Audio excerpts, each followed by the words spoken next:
E aí galera, meu nome é Gustavo e nessa aula vocês poderão enriquecer o conhecimento em relação à infecção pelo Treponema pallidum. Por isso, espero que vocês aproveitem bastante, tem bastante informação quente aqui.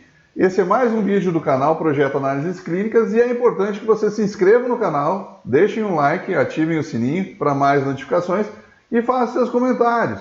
Isso é fundamental para o crescimento e melhorias do conteúdo. Agora, sem mais enrolações, toca-lhe pau nesse vídeo.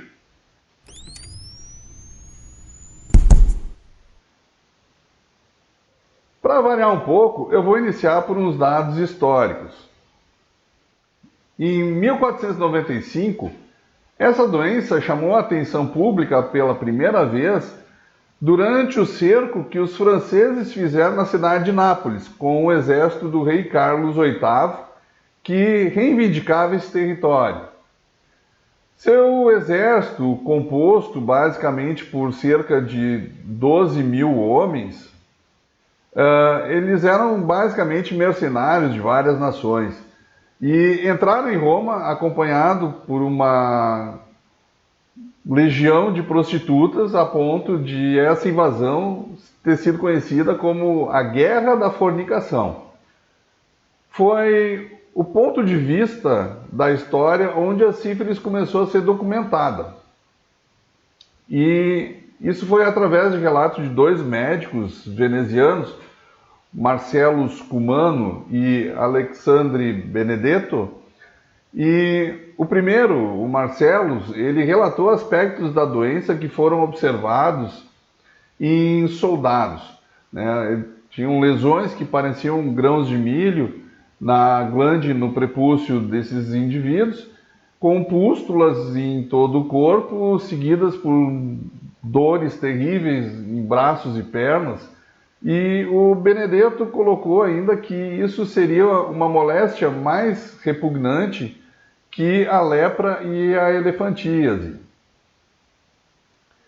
Em 1496, a sífilis chega da França, espalha-se para a Alemanha, um ano depois para a Inglaterra e Escócia, e em menos de 10 anos já havia tomado basicamente todo o continente europeu. Em 1530, o termo sífilis originou-se de um poema escrito pelo médico Girolamo Fracastoro, em seu livro intitulado Sífilis Sive Morbus Gallicus, a sífilis ou mal gálico. O poema narra basicamente a história de um pastor chamado Sífilos, que amaldiçoou o deus Apolo e foi punido com a doença que seria a sífilis. No mesmo ano, o próprio Fracastoro levantou a hipótese da doença ser transmissível por relações sexuais. Ainda na mesma época, a sífilis era a doença do outro, do estrangeiro. Era necessário encontrar um culpado por ela, que recebeu dos franceses o nome de mal de Nápoles, enquanto que os italianos chamavam de mal francês ou mal gálico. Cada nova nação afetada providenciava novas denominações. Mal polonês, quando era afetado os russos, mal germânico, mal espanhol, mal cristão, sempre culpando basicamente o vizinho ou certos desafetos. Em 1579, Jean Fernel idealiza o termo luis venérea, ou simplesmente luz, cujo significado em latim é algo como peste, epidemia. Em 1800, Philippe Ricord descreve pela primeira vez os estágios da sífilis, ou seja, a sífilis primária, a sífilis secundária e a sífilis terciária.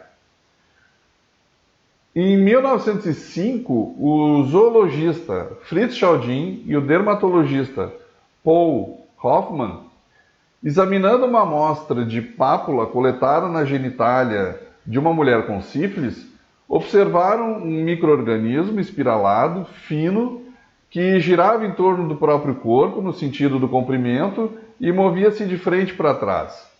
Inicialmente eles deram o nome de espiroqueta pálida, porém um ano depois mudaram o nome para treponema pallidum.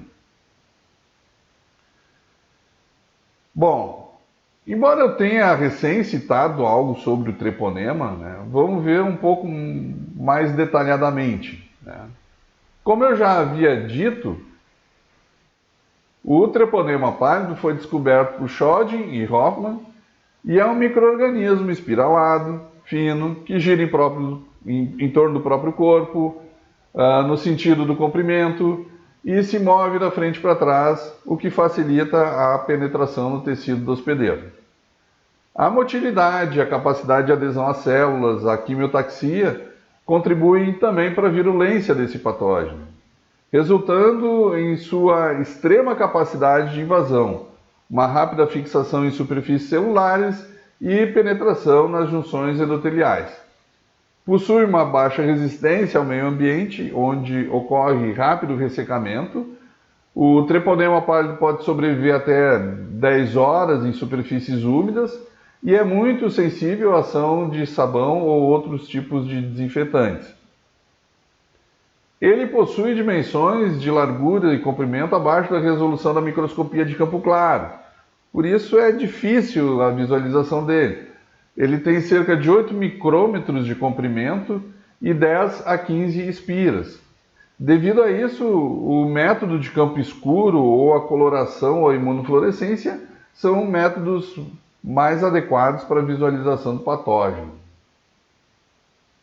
Até o ano de 2018, basicamente, o que a gente dizia é que o treponema pálido não era cultivável. Não havia meio de cultura para que a gente pudesse fazer o crescimento desse patógeno.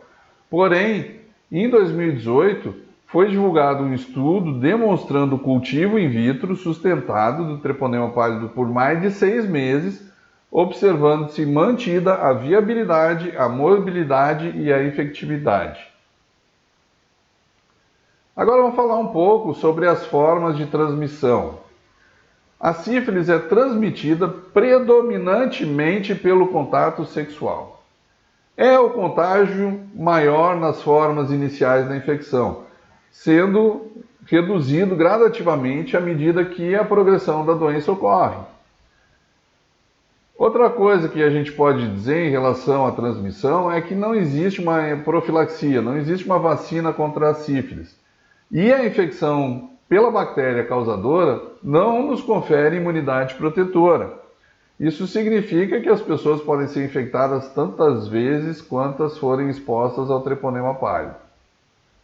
Outra forma de transmissão da sífilis é a que ocorre através da placenta durante a gestação, quando a gestante portadora de sífilis não é tratada ou quando realiza o tratamento de forma inadequada.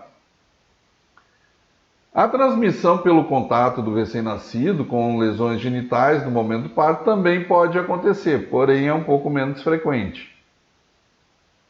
Ainda a gente tem a forma da transmissão por transfusão sanguínea. Embora possível, é rara, devido à triagem rigorosa das bolsas de banco de sangue e quanto à presença desses agentes infecciosos e também pelo pouco tempo de sobrevivência da bactéria fora do organismo humano, especialmente em baixas temperaturas, como aquelas que são utilizadas para conservar as bolsas de sangue. Agora vamos conhecer um pouco das manifestações clínicas, né? A sífilis é uma infecção de múltiplos estágios, descritos detalhadamente pela primeira vez por Philip Ricord, como eu já havia comentado antes, perto do ano 1800. Né? E o curso da sífilis não tratada consiste em fases sintomáticas entremeadas por períodos assintomáticos, que é a latência. A evolução clínica, no entanto, pode ser alterada por alguns fatores, como o estado imunológico do hospedeiro, a administração de terapia antimicrobiana para outros patógenos que muitas vezes podem ser efetivas contra o treponema, e dessa forma o tempo de apresentação e os sinais e sintomas podem variar bastante. Classicamente, os estágios da sífilis não tratada são classificados como sífilis primária, sífilis secundária, latente ou sífilis latente, que muitas vezes pode ser um latente recente, até 1 ano após a exposição, uma latente tardia, com mais de 1 ano de evolução, e a sífilis terciária. Temos também a sífilis congênita, que é o resultado da transmissão da espiroqueta, do treponema, da corrente sanguínea da gestante com sífilis para o concepto, para o recém-nascido, por via transplacentária ou, como dito antes, ocasionalmente por contato direto com a lesão no momento do parto, né? Então a gente também caracteriza como sífilis congênita precoce aquela que se manifesta antes dos 2 primeiros anos de vida, e como sífilis congênita tardia, aquela que se manifesta após os 2 anos de vida. Vamos conhecer um pouco mais de cada fase da sífilis, né? A sífilis primária, então. Após a infecção, ocorre um período de incubação de 10 a 90 dias, em que basicamente pode não se observar nada, mas o primeiro sintoma, na maioria das vezes, é o aparecimento de uma lesão única no local de entrada da bactéria. Essa lesão é denominada cancro duro ou protocifiloma.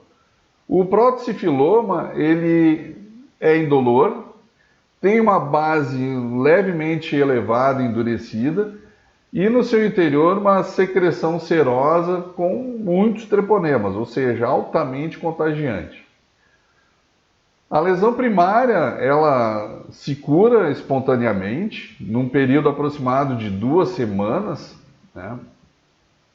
E essas lesões sifilíticas também podem facilitar a entrada do vírus da imunodeficiência humana em casos de relações sexuais com indivíduos contaminados com HIV. As análises dos pacientes com infecção simultânea de treponema com HIV indicam alterações também na resposta imune do paciente, na resposta humoral desse paciente, né? Principalmente em relação também à terapia para sífilis. Além disso, a própria sífilis acelera a evolução para a AIDS, né? O próprio HIV também altera a história natural da sífilis. O próximo é a sífilis secundária. Então, quando aquela sífilis primária não é tratada e a lesão sifilítica, o protocifiloma, ele regride, né, a doença vai evoluir para o que a gente chama de sífilis secundária. É um período em que agora o treponema já invadiu vários órgãos, vários líquidos corporais, e nessa fase a manifestação clínica se apresenta de forma um pouco diferente.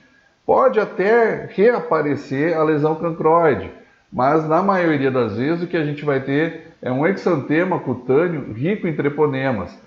Esse exantema ele se apresenta basicamente na forma de mácula ou pápula, ou até mesmo grandes placas eritematosas, branco-acidentadas, que também podem ser chamadas de condiloma lata, e que pode aparecer em regiões úmidas do corpo, como palmas da mão, planta dos pés, e ela também é conhecida pelo nome de roséola sifilítica. A sífilis latente. Se não houver tratamento após o desaparecimento de sinais e sintomas da sífilis secundária, a infecção entra num período de latência. Considerado recente no primeiro ano ou tardio se for depois de 1 ano.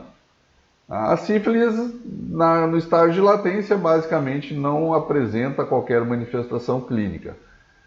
Quando o indivíduo passa da sífilis primária para a sífilis secundária, muitas vezes ele imagina que houve uma cura da doença, né? Então ele praticamente não procura um clínico.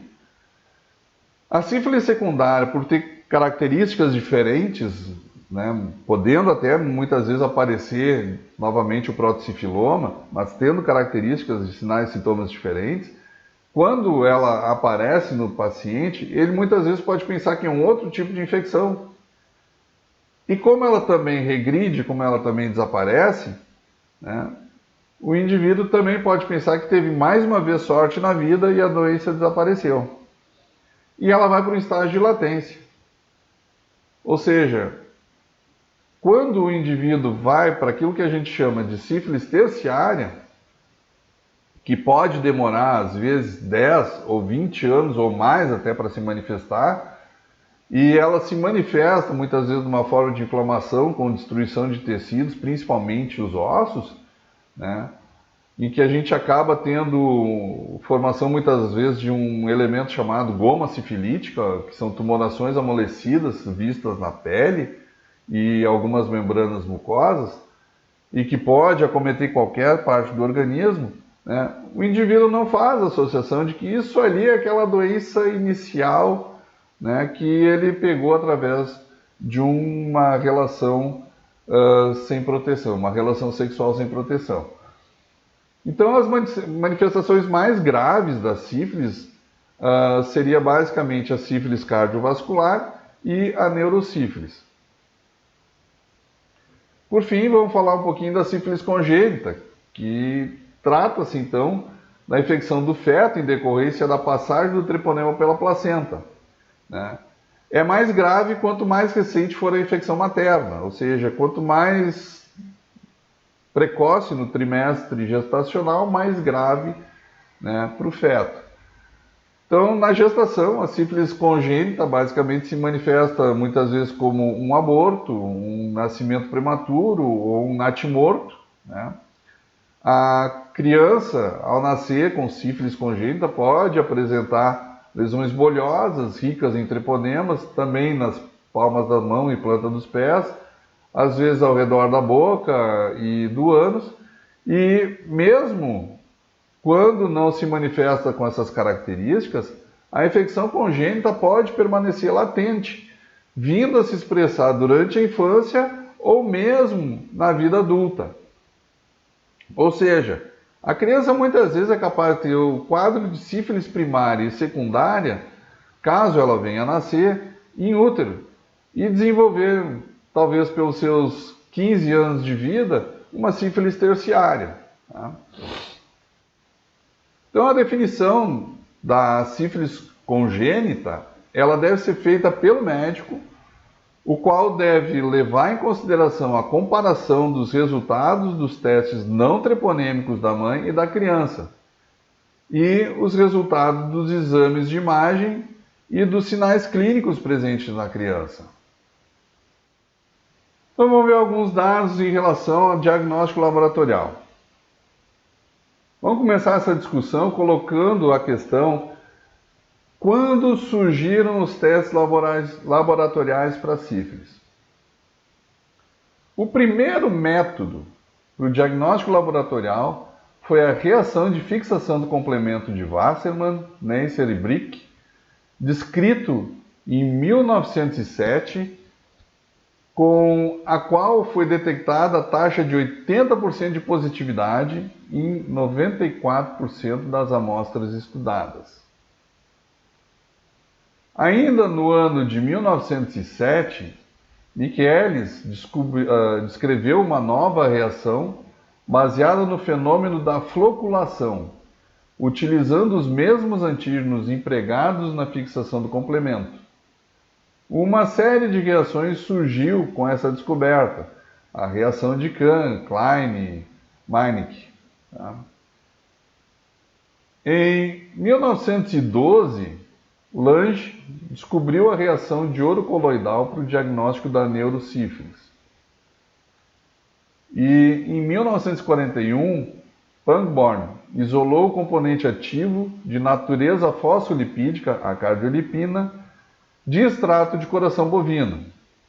A cardiolipina, quando combinada com a lecitina e o colesterol, forma um antígeno sorologicamente ativo para a detecção de anticorpos não treponêmicos nas amostras de pacientes com sífilis.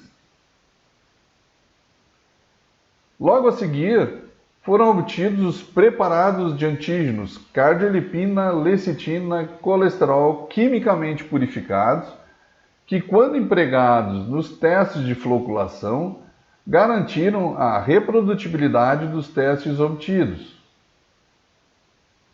Em 1946, com a padronização desses novos antígenos purificados, foi desenvolvida a técnica de diagnóstico VDRL, Venereal Disease Research Laboratory, que é usada até hoje. O teste de imobilização do treponema pálido foi desenvolvido como resultado da descoberta de que o soro do paciente com a doença inibia a mobilidade dos treponemas.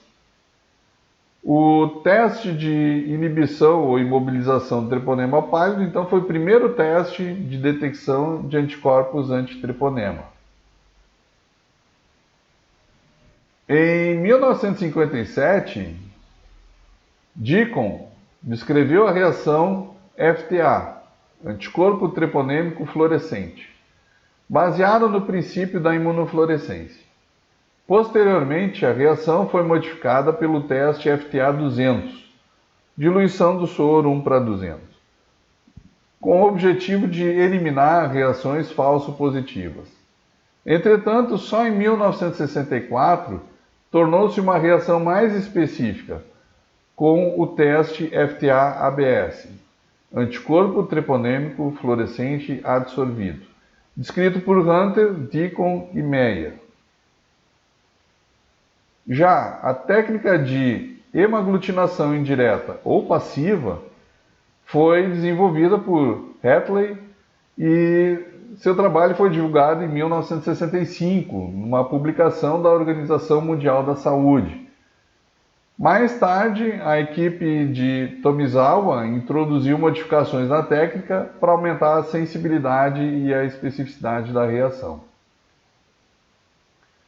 O teste imunoenzimático ELISA foi desenvolvido na década de 1970 e o ELISA-TP, ou ELISA treponema pálido, tornou-se disponível no mercado brasileiro nos anos de 1990.